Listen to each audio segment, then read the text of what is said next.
Hey guys, Jake here as always, and I welcome you in a new video from History of One Game.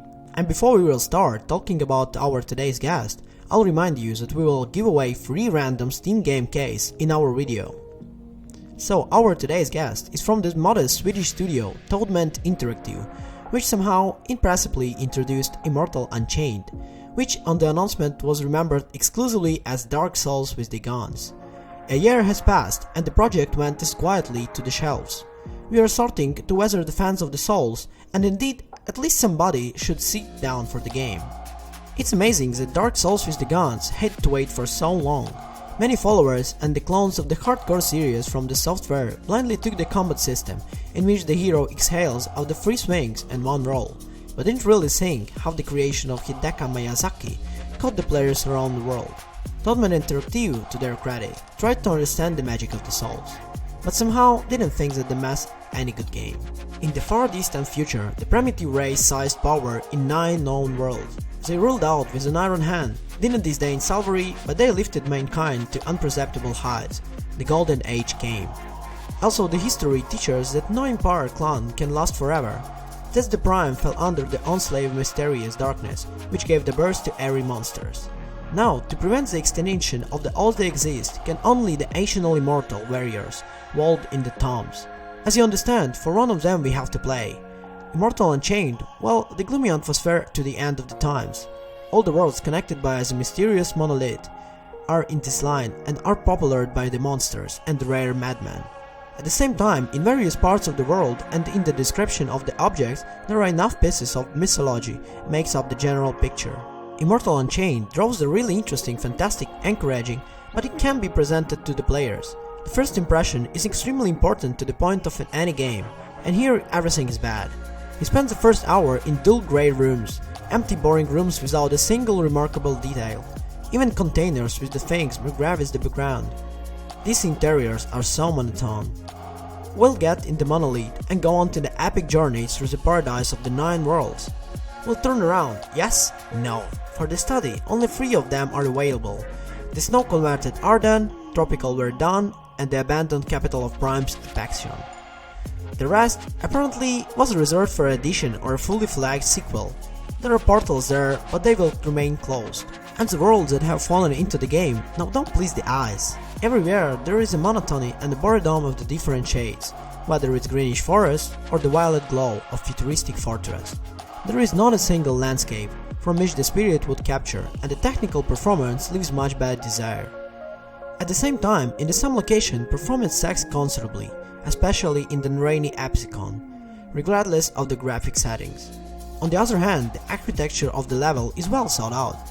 Different areas are completely connected to each other, the cuts are woven neatly and to the place. At the times you can find cleverly hidden dune tops that will allow you to bypass the danger. Obelisks, playing the role of the safe island, where you can improve character and change equipment, are arranged exactly to the same side of each of them exhausted players is revealed. In Immortal Unchained, danger lurks in every corner. The whole environment is against you. Stumbled and fell, return to the obelisk. Missed received an automatic cue in the face, return to the obelisk. Of course, all defeated enemies are reborn, and the accumulated experience remains in the same place, are in dangerous deaths. And you'll have only one attempt to return it. Melee weapons are there, but the emphasis is on gunfire. Swords and axes rather an extremely measure, well, or wait to finish the enemy and save a few bullets. In general, in the course go pistols, shotguns, rifles, and the like, this. True, there are shootings by the strange rules. It would seem to be classic third-person shooter with the rolls, but there are many that are like this. First, the life doesn't seem like a honey, the enemies are incredibly hardy, and the simplest zombie can withstand the several bursts of the machine gun into the head, even several rockets. Secondly, you are perplexed by the distance of the shooting. 10 to 20 meters, seriously? This is a joke. Honestly, this parameter can be increased by a characteristic. It is fixed for each weapon type, and it looks very strange. You see how bullets falls into the enemy, but it costs at least a millimeter fewer than its late. The shell simply bounces off the enemy carcass without causing any damage. One of the interesting features in the game is the critical damage spots, but it isn't that good as you think. Each opponent has a weak point, hit on which causes the critical damage. And what would you think? Absolutely right, it is located on the back. But there is such a potential for finding weakness in the new opponents. And if you grab the enemy inside and go behind your back, the hero will always shoot at it. How well the system from the last Grand After Rooms would fit in here. When by default the character shoots at the enemy body with a slightly devastation of the stick, it is possible to aim accurately at the limbs. Finally, in the balance, there is obvious Q shotguns and sniper rifles. When it becomes possible to carry two main weapons at once, the character turns around in a real killing machine. Of course the hero dies still, very quickly from the one side, but machine guns and submachine guns lose override to above the pair. The combat system of Dark Souls is good because it doesn't have one winning single tactic. In Immortal Unchained, the same obvious option is always before your eyes. Take the best automatic shotgun, go to the enemy behind, and pull the clip. Repeat until the victory, effectively against any monster and boss. Bosses, by the way, it's another missed opportunity.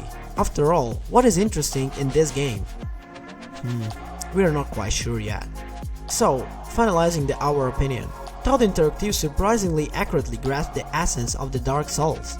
The mystic atmosphere, the constant tensions, and the feeling of the deserver. However, the game came out controversial. From Immortal Unchained, it is quite possible to have fun, but you'll have to close your eyes at the many points.